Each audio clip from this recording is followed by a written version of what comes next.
ഗാനഗന്ധർവൻ യേശുദാസിന്റെ മകൻ വിജയ് യേശുദാസും പിന്നണി ഗാനരംഗത്ത് വളരെ സജീവമാണ്. നിവേദ്യത്തിലെ കോലക്കുഴൽ ആലപിച്ചതോടെയാണ് വിജയിയെ മലയാളക്കര ഏറ്റെടുത്തത്. പിന്നീട് അങ്ങോട്ട് വിവിധ സൗത്ത് ഇന്ത്യൻ ഭാഷകളിലായി നിരവധി ഗാനങ്ങൾ വിജയ് യേശുദാസ് ആലപിച്ചു. ജോസഫിലെ പൂമുത്തോളെ പാടിയ ശേഷം വിജയ് യേശുദാസിന്റെ പേര് കേൾക്കുമ്പോൾ എല്ലാവരും അറിയാതെ പൂമുത്തോളെ പാടിപ്പോകും. എപ്പോഴും വാർത്തകളിലും ഗോസിപ്പുകളിലും നിറഞ്ഞു നിൽക്കാറുള്ള ഒരു ഗായകനാണ് വിജയ് യേശുദാസ്. ഇനി മുതൽ മലയാള സിനിമയിൽ താൻ പിന്നണി പാടില്ല എന്ന് വിജയ് പ്രഖ്യാപിച്ചത് വലിയ ചർച്ചയായിരുന്നു. 44-കാരനായ വിജയ് ഏറെക്കാലത്തെ പ്രണയത്തിന് ശേഷമാണ് വിവാഹിതനായത്. എന്നാൽ അടുത്തിടെ ഭാര്യ ദർശനയുമായുള്ള വിവാഹബന്ധം വേർപെടുത്തി വിജയ് യേശുദാസ്. താരം തന്നെയാണ് അക്കാര്യം വെളിപ്പെടുത്തിയതും. എല്ലാവരുമായും സൗഹൃദം സൂക്ഷിക്കുന്ന കൂട്ടത്തിലാണ് വിജയ് യേശുദാസ്.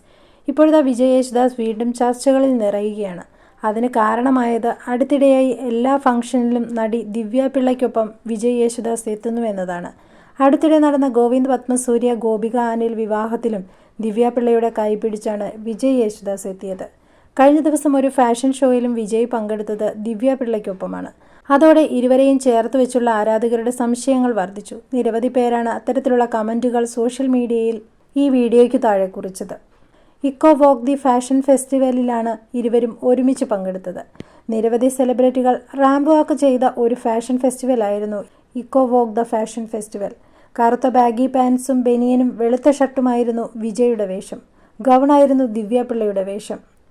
റാമ്പിലേക്ക് കയറും മുമ്പ് ബാക്ക് സ്റ്റേജിലൂടെ ഇരുവരും കൈകോർത്ത് പിടിച്ച് നടന്നു നീങ്ങുന്ന വീഡിയോയാണ് പ്രണയഗാനങ്ങളുടെ അകമ്പടിയോടെ സോഷ്യൽ മീഡിയയിൽ പ്രചരിക്കുന്നത്. റാമ്പിൽ കയറിയിട്ട് കൈകോർത്ത് നടന്നാൽ പോരെ, ബാക്ക് സ്റ്റേജിൽ നിന്ന് തന്നെ തുടങ്ങണോ എന്നായിരുന്നു വീഡിയോയ്ക്ക് പ്രത്യക്ഷപ്പെട്ട ഒരു കമൻറ്റ്. മറ്റു ചിലർക്ക് അറിയേണ്ടിയിരുന്നത് ഇരുവരും പ്രണയത്തിലാണോ എന്നതായിരുന്നു. അച്ഛൻ്റെ പേരുള്ളതുകൊണ്ട് ഇയാളൊക്കെ പാടുന്നു, അല്ലെങ്കിൽ വിജയിയെ ആര് പാടിക്കാൻ?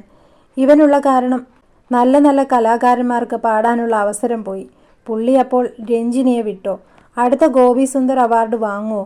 എന്നിങ്ങനെയും കമൻറ്റുകളുണ്ട്. ഒരു കാലത്ത് ഗായിക രഞ്ജിനി ജോസിൻ്റെ പേരുമായി ചേർത്ത് വെച്ചും വിജയുടെ പേരിൽ ചില കിംവദന്തികൾ പ്രചരിച്ചിരുന്നു. എന്നാൽ ഈ വാർത്തയെ തള്ളി രഞ്ജിനി ജോസ് ഒരഭിമുഖത്തിൽ പ്രതികരിച്ചതോടെ അതില്ലാതായി. 35-കാരിയായ നടി ദിവ്യ പിള്ള അയാൾ ഞാനല്ല എന്ന സിനിമയിലൂടെയാണ് അഭിനയത്തിലേക്ക് എത്തുന്നത്. കള അടക്കമുള്ള സിനിമകളിലെ നായികയായിരുന്നു. ബ്രിട്ടീഷ് പൗരനായ ഒസാമ അൽബന്നയുമായി ദിവ്യ മുൻപ് വിവാഹിതയായിരുന്നു. പിന്നീട് ആ ബന്ധം ഇരുവരും വേർപെടുത്തിയെന്നാണ് റിപ്പോർട്ടുകൾ പുറത്തു വന്നത്. പ്രണയവിവാഹമായിരുന്നു ദിവ്യയുടേത്. ആദ്യം ജോലി ചെയ്ത എമിറേറ്റ്സ് എയർലൈനിൽ പ്രവർത്തിക്കുന്ന സമയത്ത് തുടങ്ങിയ പരിചയമായിരുന്നു വിവാഹത്തിലെത്തിച്ചത്. ദിവ്യയുടെ വിവാഹ ചിത്രങ്ങൾ ഒന്നും തന്നെ സോഷ്യൽ മീഡിയയിൽ എവിടെയും ആരും കണ്ടിട്ടില്ല, താരം പങ്കുവച്ചിട്ടുമില്ല. അതുകൊണ്ട് തന്നെ വിവാഹം, പ്രണയം എന്നിവയുമായി ബന്ധപ്പെട്ട് നടി പറഞ്ഞ കാര്യങ്ങൾ മാത്രമേ ആരാധകർക്കും അറിയൂ.